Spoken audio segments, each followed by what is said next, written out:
काल मुंडेवाडी गावातला एक व्हिडिओ सोशल मीडियावर व्हायरल झाला होता। त्या अनुषंगाने आम्ही मुंडेवाडी गावामध्ये व्हिजिट केली, ग्रामस्थांशी चर्चा देखील केली। छोटंसं गाव आहे, त्या गावामध्ये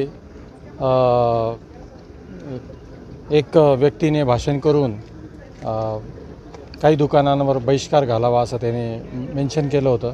त्या संदर्भात आम्ही त्याच्यावर गुन्हा देखील दाखल केलेला आहे आणि त्याला अटक देखील केलेली आहे। गावकऱ्यांशी ज्यावेळेस चर्चा केली तर गावकऱ्यांमध्ये जातीवादाची कुठलीही भावना नाही। त्यांच्याशी संवाद साधताना जे घडलेलं आहे, जो भाषणाचा प्रकार घडलेला होता, तो देखील एक अनावधानाने उत्साहाच्या भरामध्ये केलेलं एक कृत्य होतं।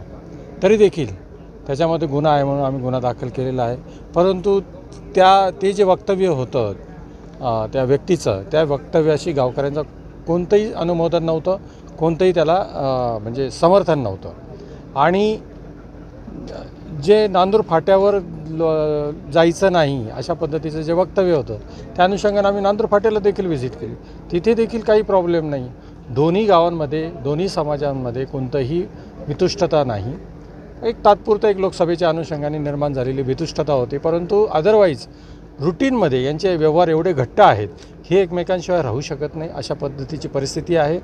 आणि यांचे जे व्यवहार आहे, नांदूर फाट्या इथले जे बाजारपेठ आहे, या बाजारपेठेमध्ये रोजचं येणं जाणं आहे आणि रोजचा व्यवहार आहे।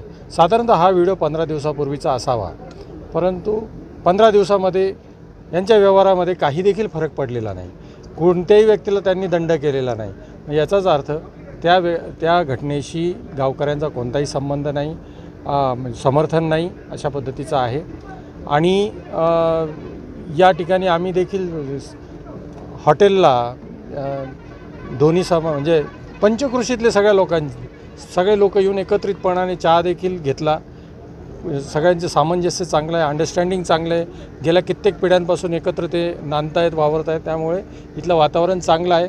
आणि मी व्हिजिट दिल्यामुळे त्यांच्या मनातली जी कटुता होती ती देखील त्यांच्यामध्ये संपलेली आहे। आता सगळं गुन्ह्यागुन्हा खरं पाहिलं तर या ठिकाणी ठराव घेतला असं बोललं जात होतं, सांगितलं जात होतं।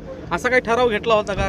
तसं काही नोंद वगैरे आहे का? काय असं कुठलाही ठराव त्यांनी भाषणामध्ये, ती सप्ताहाच्या निमित्ताने झालेली बैठक होती, त्या बैठकीमध्ये एकाने उत्साहामध्ये भाषण केलेलं होतं, परंतु त्याला असा कुठला अधिकृत दर्जा नाही आणि त्याला ग्रामपंचायतचं देखील समर्थन नाही।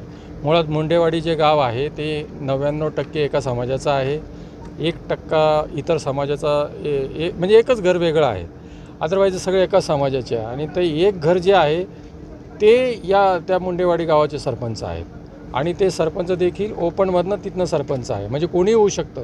असं असताना देखील त्या गावामधला सरपंच हा एक घरवाला आहे, म्हणजे एवढं त्यांच्यामध्ये सामंजस्य आहे, अंडरस्टँडिंग आहे। आणि